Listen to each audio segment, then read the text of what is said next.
Today's top story from the perspective of someone who's there. You are looking live. This just in. Not my beat. And we do welcome in from the Sports Business Journal our guy, John Ourand. John, good to talk to you, sir. How are you? Doing great. How are you? I am doing well. We had a show planned, and then Teddy reported from Puck News that Bezos is out on the Commanders, and it was a blow up the rundown kind of day. Except for we built a nice fort around 5 o'clock. We weren't going to cancel on you. No way. Come on, YouTube. That's bigger than Bezos, isn't it? Well, the funny thing is, John, they might just be related. And actually, that to kind of close the loop on some of the Bezos stuff, let's kind of merge that with your beat in terms of sports media, because one of the things that Teddy has talked about and that we talked about 20 minutes ago is that the media rights deal between Amazon and the NFL could be a complicating factor for Bezos' ownership of the Commanders, or now that he's apparently not going to bid on them, any other team. How reworkable is that? How big of a deal do you think that is moving forward for, say, if he wants to buy the Seahawks, if he indeed is out on the Commanders? It's a deal. So it is real, but it's very easy to get past. So they just have to, keep Bezos off of whatever committees would be involved with that. There are ways forward to where they could work with Bezos on that. So I see it as a minor speed bump that they would have to get through rather than some sort of big, this is why he can never bid on a team. Got it. So, well, now that that's out of the way, we can get back to the reason we initially had you on. So the details are now kind of out from the consumer side on YouTube TV's takeover of NFL Sunday Ticket. We known that it was going to be on YouTube TV. Once you saw the numbers and saw that the price is going up and all of the things that kind of go into that package, the things that are available, the things that are not, what did you make of the details of the deal? Yeah, I found it to be wholly unsurprising, to be honest. This deal, Sunday Ticket for the NFL, has always been, they've always said that they needed to put a premium price on it. And that's because they don't want to take viewers away from Fox and from CBS on Sunday afternoons. Fox and CBS both are paying more than $2 billion a year for this. And Sunday Ticket is taking their production, is taking their announcers, and even though you can see you can see the advertising, is taking away the local advertising. And just as importantly for the networks, one of the reasons the NFL is so big is you have such a big audience watching the game, and then by inertia you stick on and you watch the channel afterwards. If you're on Red Zone, you're not sticking on Fox. You're on Sunday Ticket.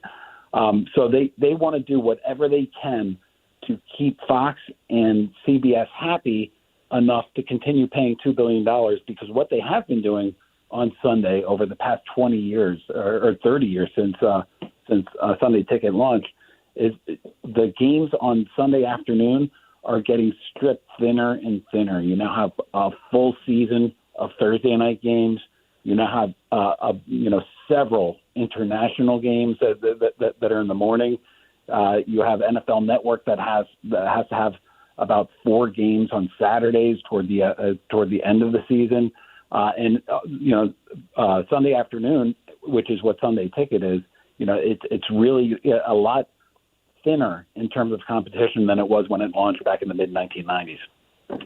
That's interesting, because in some ways that feels. I mean, in some ways it feels in line with. In some ways it feels in conflict with the other leagues who are putting all of their games behind a paywall. Like, for the NFL to prioritize linear television, I guess is what I'm saying, is like, that is an interesting strategy. Is that just because they are still the NFL and they know they have more people watching compared to a Major League Baseball or an NHL or some of the soccer leagues that are willing to put all of their content, or like MLS, literally every game is behind a paywall. They don't care about linear TV. Why is the NFL still prioritizing that as opposed to figuring out how to monetize the digital side of it and having more control potentially over the product? Well, part of the reason is because they're getting paid handsomely by linear TV. That the helps. Second part is that, yeah, exactly. If they weren't going to pay, they would have. You take a look what happened to MLS. The linear TV wasn't going to pay for Major League Soccer. They're now behind a paywall or a few games in front of the paywall, but they're streaming solely at Apple TV Plus. But this has always been part of the NFL's media strategy going back to the 1960s, where they prioritized broadcast television. So during the rise of cable, when ESPN started growing and Turner started growing, they made sure that they had the worst package of games, the best package of games that they had, they would give to NBC and Sunday Night Football. If you recall, when ESPN got Monday Night Football, that was a particularly rough package of games that they got there. So they prioritized broadcast over cable, even as cable was rising. And we're seeing that also with streaming. So one of the things about, if you look at overall trends in the business, and you look at the rise in Netflix and you look at the rise of Amazon Prime and all HBO Max, all these other streamers, it's undeniable that that's how people are going to increasingly consume their video. But if you want to watch NFL games, they're just about to embark on an 11-year deal. So until 2033 or 2034, I'm not sure when it ends, you're going to watch NFL games on traditional old television, and that's where their bet is. Television still brings in the biggest number of fans to watch, advertisers like that, and it's what served them well for the past half a century. Are you surprised? John Ourand is our guest, Sports Business Journal, just tremendous top flight sports media reporter. If somehow you have been missed his work over the years, just as good as it gets. Are you surprised that there wasn't any kind of like what NBA does with League Pass, where you can buy a single team package? So if you are a displaced Commanders fan who lives in San Francisco now, that you could buy just the Commanders games in the same way that if you were that same DC sports fan displaced somewhere else, you could buy the entire Wizards package if you wanted to gouge your eyes out 82 nights a year? Sorry, I shouldn't have done that. That was mean. I've just been on a Wizards kick lately. That was uncalled for. But we can just pretend I didn't do that and answer the question. You're not going to make me pay for a Wizards package, are you? I think that's the whole idea of now that it's with YouTube and it's with the streamer, you're going to see the league and you're going to see YouTube start to experiment a lot more with the packages that it puts out there. So the YouTube is going to come out. I don't know if they've announced this yet or not, but they're going to come out with a mid-season package. So for a discount price, if you just wanted to watch from week 8 through the end of the season, you can buy that. That's never been on offer before. But they have stayed away from doing the buy a single game or buy just a single team's games for that same reason, where they want to keep this as a premium product. So you just have to pay one big fee and then you get everything on that. Another one of the reasons for not doing that is I don't know about the Commanders next year, but to take a team that's really popular on TV, like I hate saying this in Washington, but like the Cowboys or something along those lines. Sure. About that they max out in terms of prime time games that are played. So those aren't even in the Sunday Ticket subscription. And then, like, if you live in D.C. as I do, I think you could have seen all but maybe 2, maybe 3 Cowboys games last season. So if you think about what Sunday Ticket is for, it is for the displaced Commanders fans, or it's for just the displaced Jaguars fans, or Houston Texans fans. And so it's the teams like the Packers or the Steelers or the Cowboys that are traditionally really big media draws. Their games generally aren't what drive Sunday Ticket sales. John Ourand, Sports Business Journal, with us for a few more quick minutes here on the Team 980. This, of course, is the Hoffman Show. So the other side of this equation beyond the NFL is obviously the YouTubeTV side. They are in a fight with the Fubo TVs of the world, with Hulu and the other streaming services. What is YouTube hoping to accomplish here? You're going to want to what they're hoping is that you used to be a DirecTV subscriber because you got Sunday Ticket.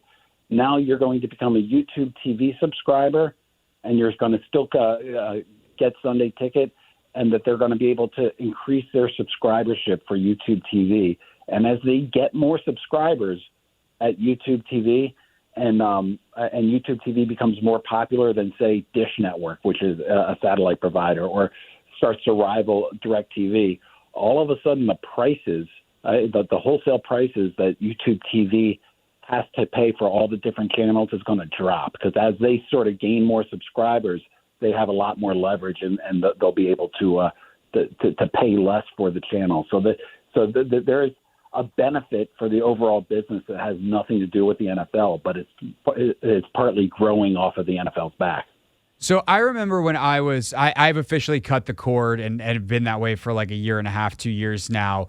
And it's because you have these services that are basically like cable now, but there seems to be holes in all of them. For instance, and this is not an ad, if Fubo TV would like to sponsor me, they're more than happy to reach out to our sales department. I would say the same for Hulu and YouTube TV and anybody else as well. But I happen to have Fubo TV, but I can't watch Turner products. I have to have a separate login because the TNT, so like the NBA playoffs, are difficult for me to get, and they're not in the same place as all my other channels. So all the other ones have their various holes as well. Do you think that one of these, as the fight continues in the sports rights space, that one of these places is kind of going to be as complete as a full cable provider? And at that point, why did we all cut cable in the first place? I think that's the big question. I think people are starting to realize that the cost effectiveness of the cable bundle is really great, considering now that think about the poor soccer fan that now has to buy ESPN Plus and Paramount Plus and Peacock and whatever, Fubo, all these different streaming services. It's me. I'm the poor soccer fan, and I just drew the line. I'm not watching MLS ever. Apple TV Plus, there's another one. Well, because that's the thing is, even if you have Apple TV Plus, which I do, so I can watch like Ted Lasso and the Jon Stewart show and all that kind of stuff, you have to buy another season pass on top of that to get MLS. Yeah, exactly. Yeah. So I live in DC. I'm a happy Xfinity fan. I pay too much for it, but that's where I get.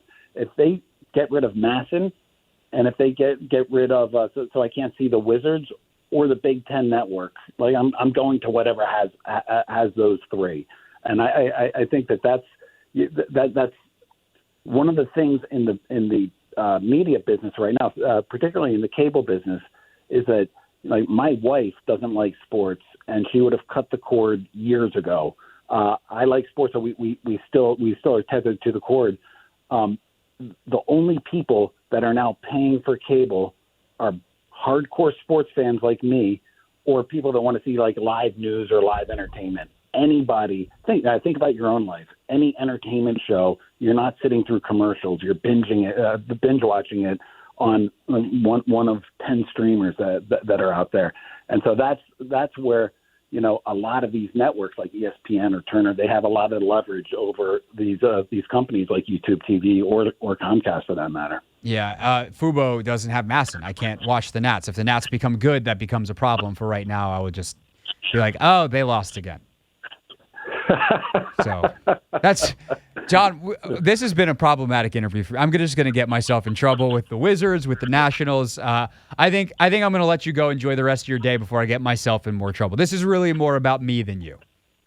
The Wizards, at least they're spending. The Nationals, bring some players. You can watch the Orioles on Masson and be very happy this year. That's true. My good friend Kevin Brown on the call. Well, and obviously probably the next time we'll have you on because we got to be due for an update soon is this court case going on, which will actually decide how much those rights are worth in the first place, which means maybe they can sell the team, which means maybe they can sell money, or maybe they can spend money. Yeah, Craig, we've been saying soon for a decade now, so I don't know when soon is on that. That was me stopping holding my breath. All right, John, appreciate the time as always. Thank you, sir. Anytime. Thanks for having me, man. That's John Ourand, everybody, with us from the Sports Business Journal. He is so good. Always grateful for him joining the show. Hey, this is DA, and you're listening to The Hoffman Show on the Team 980 and the Odyssey app.